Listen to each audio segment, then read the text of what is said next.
Good morning. Good morning, and welcome to the J.M. Smucker Company's fiscal 2023 first quarter earnings question and answer session. This conference is being recorded, and all participants are in listen-only mode.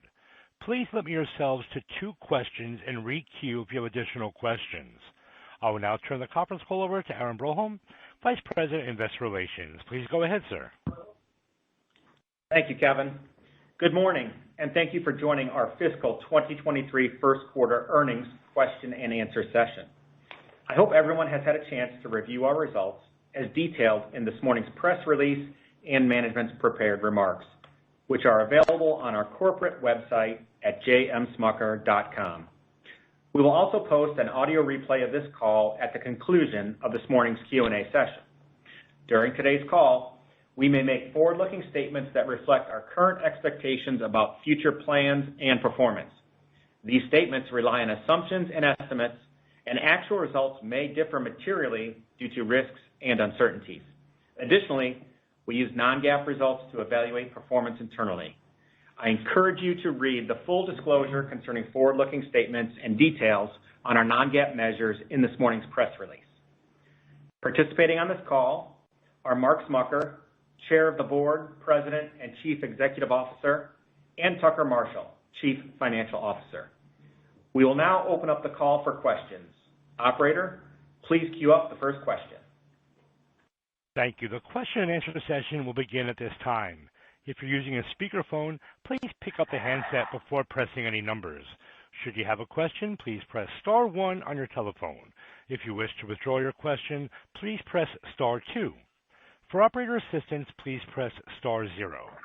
As a reminder, please limit yourself to 2 questions during the Q&A session. Should you have additional questions, you may re-queue, and the company will take questions as the time allows. Please stand by for the first question. Our first question today comes from Andrew Lazar from Barclays. Your line is now live. Great. Good morning. Thank you for the question. Morning, Andrew. Morning. You mentioned some favorability in the commodity side for the full year versus expectations when you provided guidance last quarter. And, the fact that you were able to raise the low end of your full year gross margin guidance as a result, suggests that some of the benefit is expected to flow through, maybe in contrast to what is kind of a prevailing concern among investors in the overall food space, that margin recovery will essentially be promoted away under pressure from customers and others. So I was hoping you could talk a little bit about your view on your margin progression as costs roll over, and if you still expect about a 15% benefit from price for the full year. Thanks so much. Andrew, good morning. We are continuing to experience cost inflation that is having a mid to high teens impact on our cost of products goods sold. That is not a change from what we said in our initial outlook for this fiscal year. There are 2 areas that we continue to assess. One is the Jif impact is coming in better than anticipated, so that has supported our margin uplift from the bottom end of the range. And 2 is we continue to manage costs within our overall infrastructure to the extent that we are able to in this environment. As you've noted, we still anticipate 15 points of pricing for the full fiscal year. There is not a material change to that from our original guidance. And again, what we are carrying in from fiscal 22 is about mid-single digits, and actions that we've taken for the full benefit of fiscal 23 is high single digits as well on the pricing front. Got it. Thank you. And then just I guess as a quick follow-up, I noticed in the prepared remarks you mentioned when it's in the pet food space, the sort of the concept of value, a number of times. And I guess I just wanted to get a sense from you on sort of what you're seeing on that front, and maybe in past times of sort of macroeconomic stress on the consumer, what you've seen with respect to any trade down in pet. I guess I was under the impression that the growth obviously in the higher end was still pretty strong, and consumers tend not to mess around with their pet food that often. So any comments there would be helpful. Thank you. Sure, Andrew. It's Mark. When you think about just taking a real quick step back our total portfolio, we participate, of course, in all segments of our categories, and that includes the entire value spectrum, if you will. And pet is no different. And so if you think about Milk-Bone and how Milk-Bone has outpaced the pet snacks segment, particularly in this last quarter, and it actually gained share, that is driven both by some of the premiumization, the innovation that we've launched, but also just by base Milk-Bone, which is, quite frankly, a very affordable snack option for pets. And likewise with Meow Mix, having also taken the #1 spot in cat, also, meets the value equation for many consumers. So I think, strategically, we want to continue to play across that spectrum in our categories and make sure that we're providing consumers with options. Thank you. Next question is coming from Ken Goldman from J.P. Morgan. Your line is now live. Hi, this is Honorian for Ken. Good morning. Morning. Good morning. Good morning. I wanted to ask about coffee. So could you provide a little bit more color on why you're reducing your expectations for growth for the year? And then in the prepared remarks, you talked about volumes improving from here. So what are you seeing that gives you confidence that they will, and how much of that is driven by competitor actions versus things that are in your control, like higher marketing and promotional spending? Thank you. Nori, it's Mark. I'll start, and Tucker may add. But first of all, we're very pleased with our coffee performance. Again, it goes back to the comments I just made around Andrew's question. And, we lead. So we did lead in taking price, and that helped drive our dollar growth.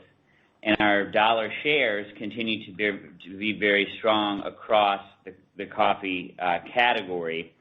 And although we did anticipate some elasticity in the quarter, those were largely as expected, as we're now seeing our competitors follow in pricing.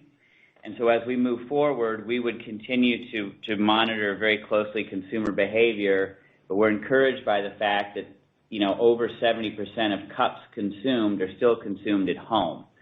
So we still feel very good about our total coffee business, and we will continue to invest in it. We also noted, the reinvestment in Folgers with a new advertising campaign to reinvigorate that brand as well. So all signs are continuing to support the business and drive balanced growth.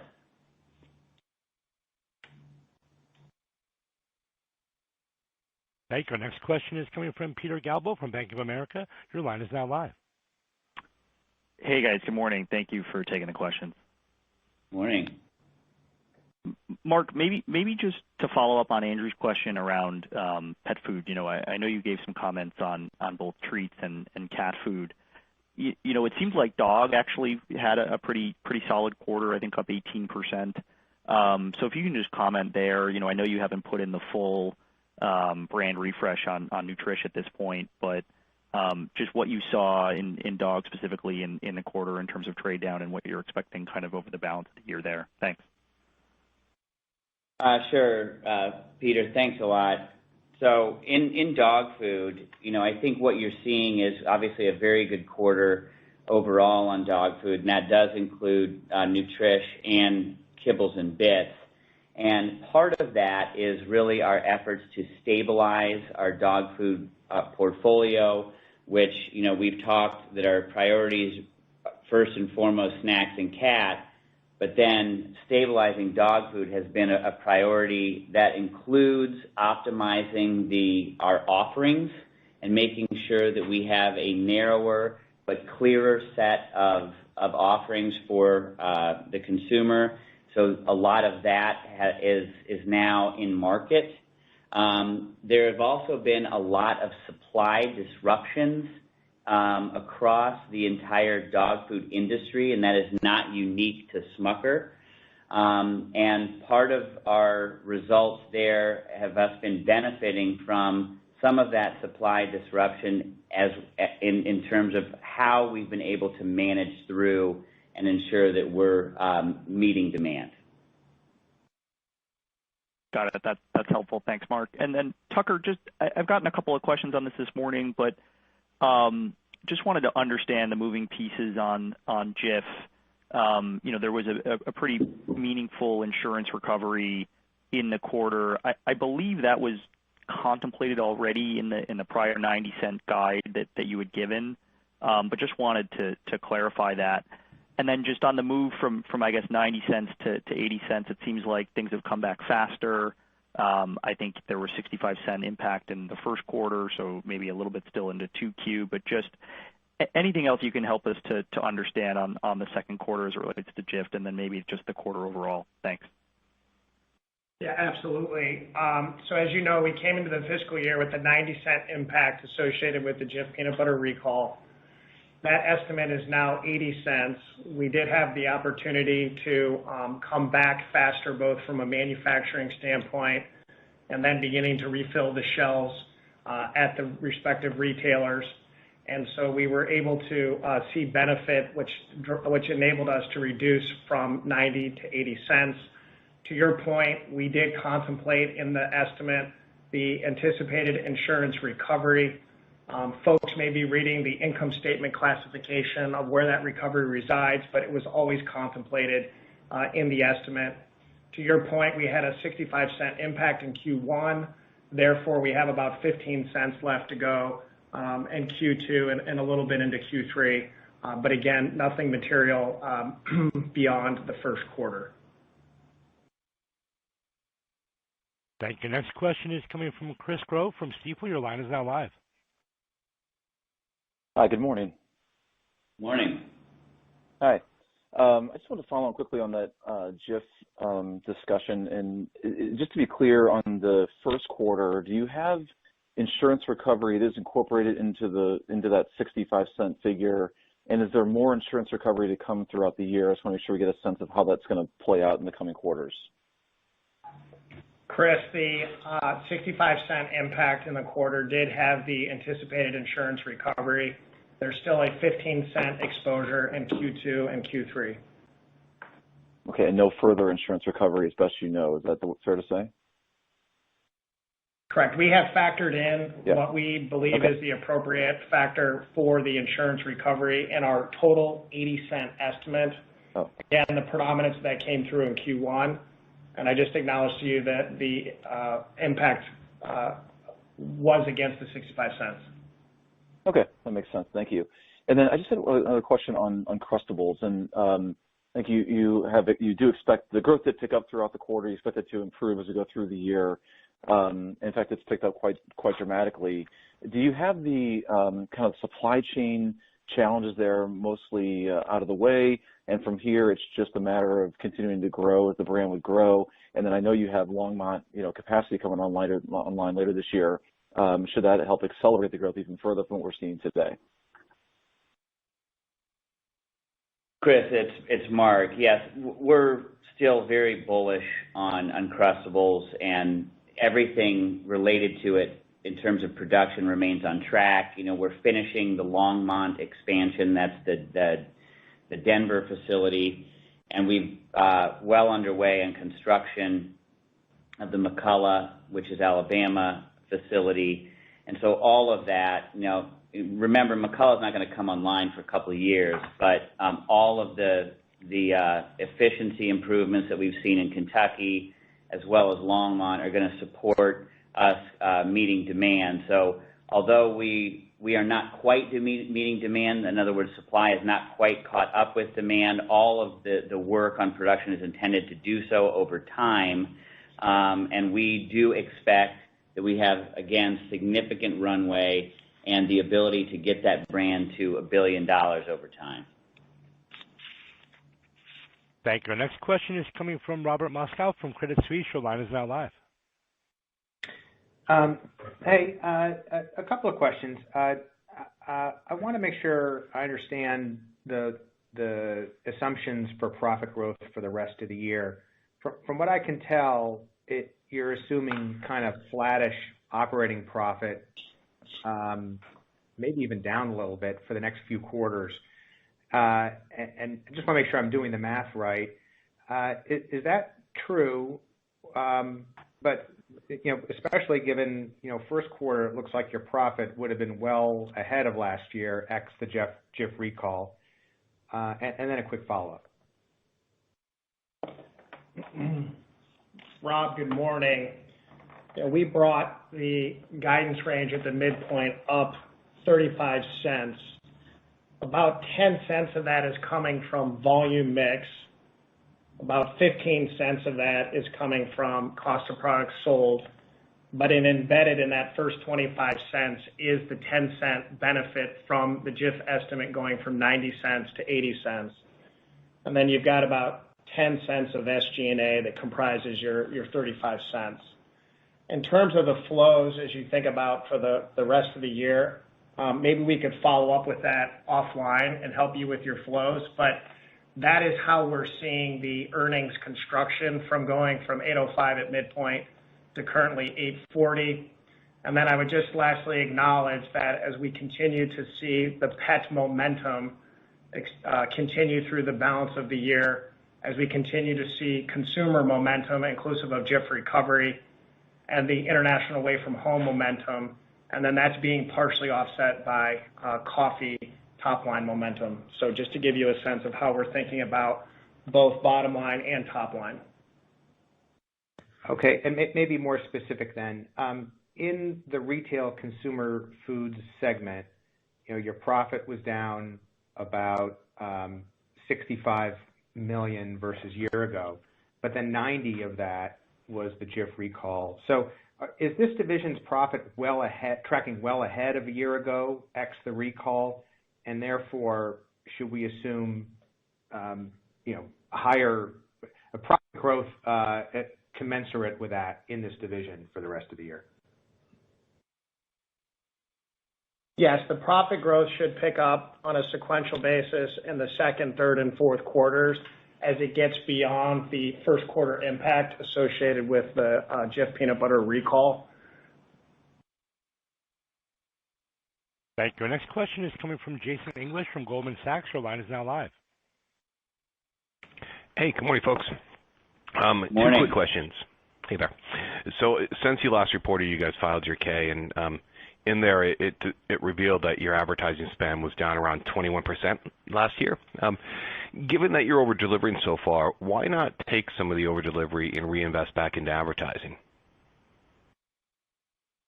Yeah, why don't I start just with our assumption around marketing spend for the fiscal year. So we did experience some SG&A favorability in the first quarter associated with marketing.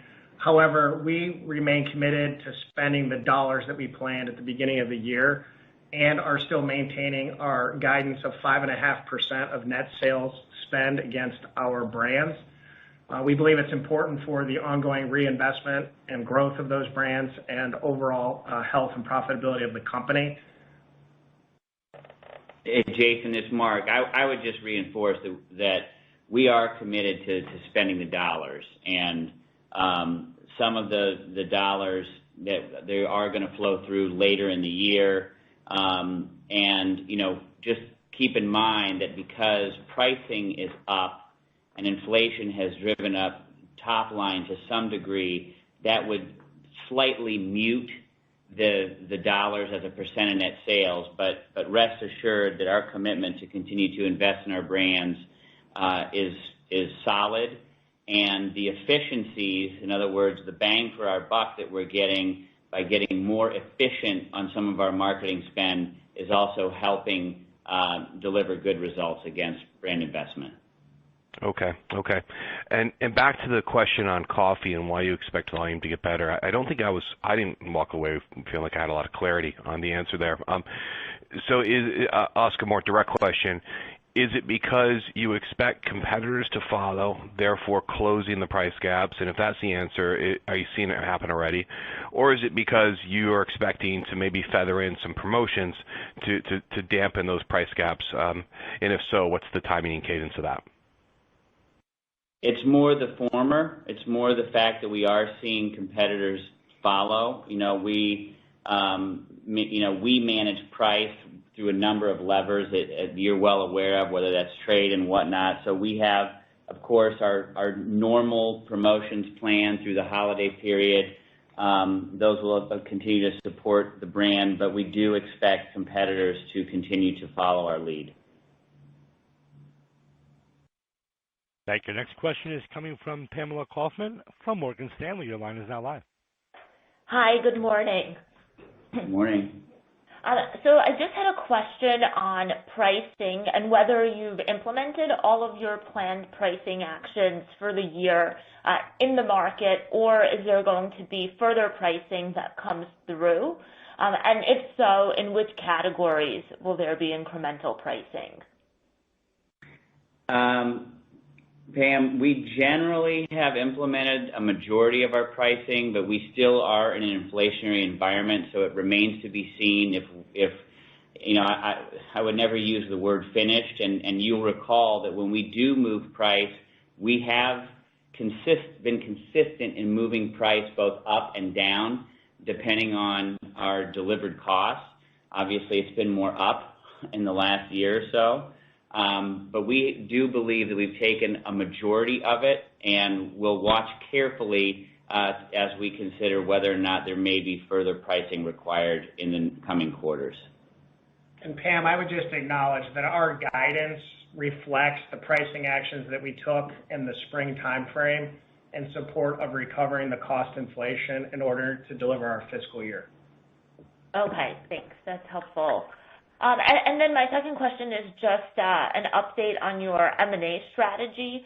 Given your comments earlier this year about your interest in potential acquisitions, where does this stand? Have you been evaluating any potential acquisitions, and can you remind us what the criteria is and if that's changed at all?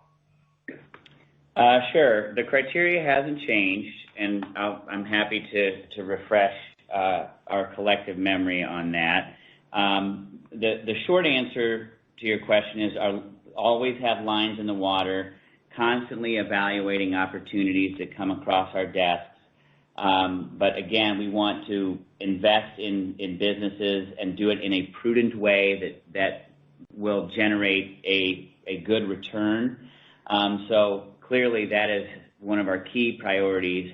And as we've articulated over the last several quarters, we are interested in acquisitions that would add to our existing portfolio and our existing categories, that would potentially round out our portfolio in coffee, potentially our portfolio in pet snacks would be of interest. We could be interested in more significant or meaningful acquisitions as well. To the extent that we're looking at newer categories or categories that we don't participate in, we've tried to be clear that we would not enter a new category unless we had the ability to acquire a meaningful or leadership position in those categories. So it's quite simply meaningful leadership positions or rounding out our existing portfolio. Thank you. Next question is coming from Cody Ross from UBS. Your line is now live. Hi there. Thank you for taking our questions. I just Morning. want to touch a little bit on pet. Pet has seen nice acceleration here, organic sales in the mid-teens. Did you have any benefit from inventory replenishment in the quarter stemming from your supply chain headwinds?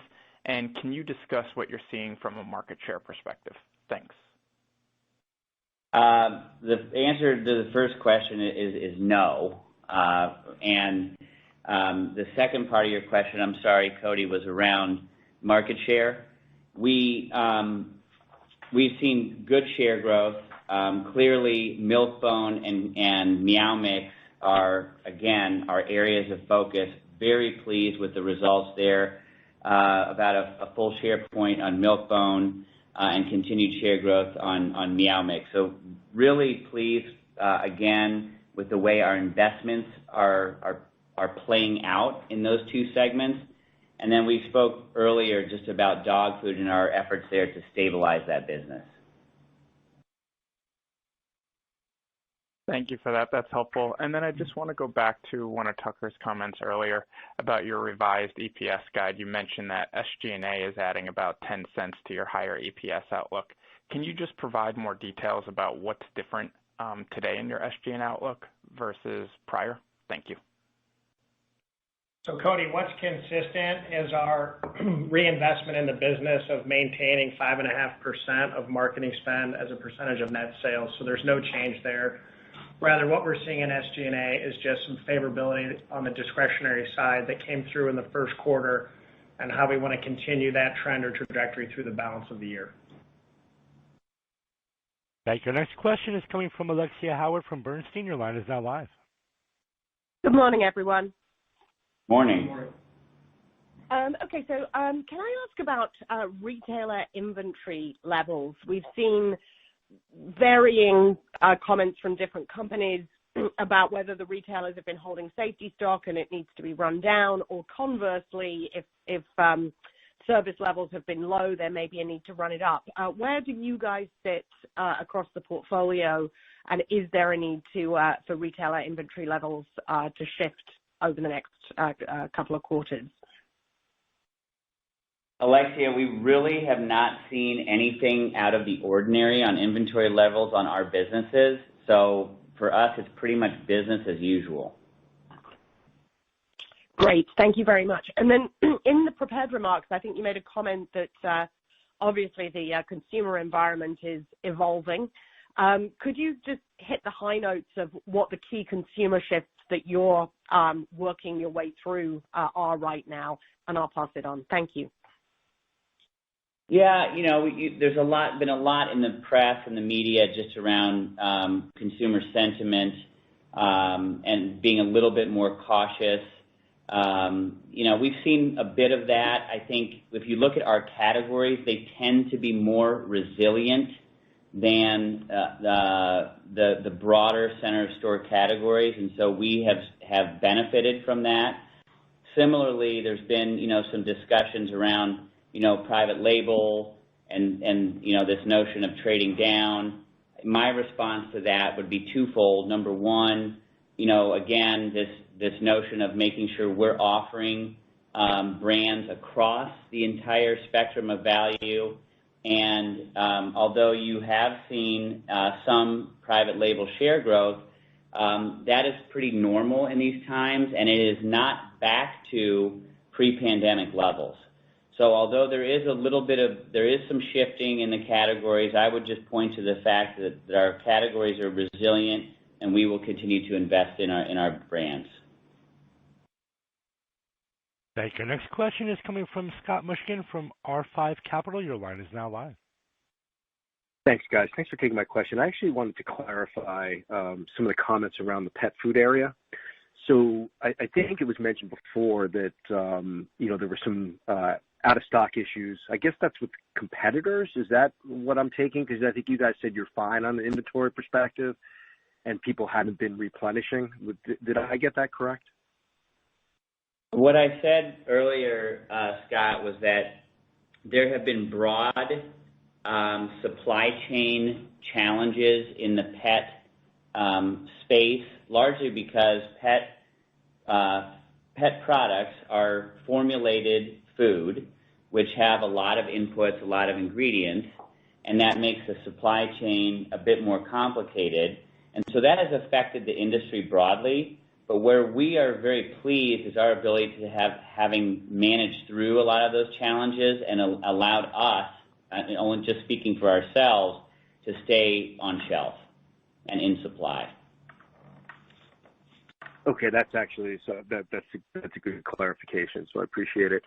Then I wanted to ask something a little bit long ranging. I've been talking to some of the distributors about what's going to happen here as maybe inflation cools off. As you guys think out, next year, the year after, how do you guys think about that and how your businesses would look if we got a retrenchment that way?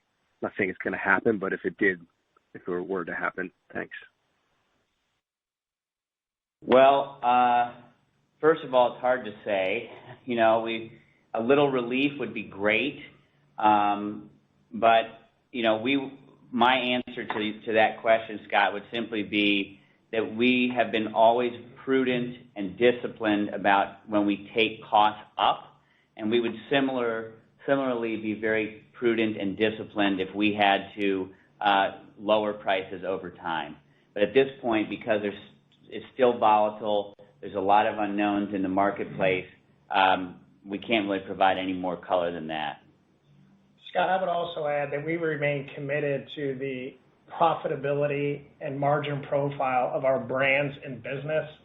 And so as we continue to navigate this inflationary environment, as we continue to move forward, we'll continue to reinvest in those brands on behalf of our business, and we'll continue to think through what ongoing continuous improvement or productivity programs will also mean to the long-term health and strategy of the company. Thank you. Next question is coming from Rebecca Schweineman from Morningstar. Your line is now live. Great. Good morning, and thanks for the questions. So my first question has to do with coffee margins. I think that they were down about 350 basis points in the quarter. That was quite a bit more than I expected. Obviously, I know that there's some volume issues there. But you had also mentioned that you're investing in Folgers marketing. So I'm just kind of wondering, like, as we look at the year, and even if volumes, start to perform better there, should we still expect those margins to be lower year on year, given the increases in marketing? So the coffee story is one of cost inflation that has needed to be recovered on a dollar-for-dollar basis. And this first quarter is our largest cost component or cost basket. So that is really what is driving the year-on-year margin pressure. But as we move sequentially through the balance of the fiscal year, we would anticipate that our coffee margins improve. But getting them back to the historical 30+% level will still take us some time as we navigate this inflationary environment. Okay, great. Thank you. And then my second question is about dog food. You had mentioned either in the press release or the prepared comments that you think dog food is well positioned for evolving consumer habits. I believe what you're referring to there is, kind of given inflation, you could see some consumers trading down from the premium and super premium to more of the mid-tier. First of all, is that what you're referring to? And if so, are you seeing that yet, or is that something that you just anticipate you could be seeing? Thank you. Rebecca, there's a little bit of that. There's a little bit of trading down. Again, going back to some of my earlier comments about, making sure we're providing value to the consumer. The benefit to our dog food business this quarter is, again, around the fact that we've done a lot of work to stabilize the business, make sure that we're managing through the supply constraints, and we have benefited in that regard because we've done a good job of managing through some of the supply issues. And then thirdly, there is a bit of the trading into our brands. Okay, great. Thank you. Thank you. We've reached the end of our question and answer session. I will now turn the call back to management to conclude. Well, I want to thank everyone for your time joining us this morning. And, as always, our results were made possible by our outstanding team, our employees, and I really want to just thank them for their discipline and hard work and dedication to our company and our brands. And we hope to see many of you in Boston at the Barclays Global Consumer Staples Conference in a couple weeks. And there will be a live webcast of our presentation on September 6th at 2:15, and you can access that from our investor relations website. Have a great day. Everyone, this concludes our conference call for today. Thank you all for participating and have a nice day. All parties may now disconnect.